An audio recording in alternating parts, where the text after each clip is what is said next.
তোমার সামনে যাবো বলে তপস্যারত আছি কত বছর ধরে। এবার তুমি দর্শন দাও প্রভু আমাদের, এবার তুমি দর্শন দাও প্রভু আমাদের।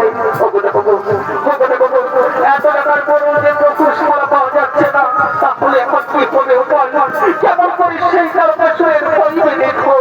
তাই এসে দেবো বলবো, এসে দেবো বলবো। আজ আমরা সমস্ত দেবতা বলে একত্রিত হয়ে সেই কামদেবের পরিবেশন, সেই কামদেবী নিশ্চয়ই কামবাদ নিক্ষেপ করে আজ মহাদেবের ধ্যান ভঙ্গ করবে। তাই এসে দেবো আজ আমরা সমস্ত দেবতা মিলে সেই কামদেবের পরিবেশন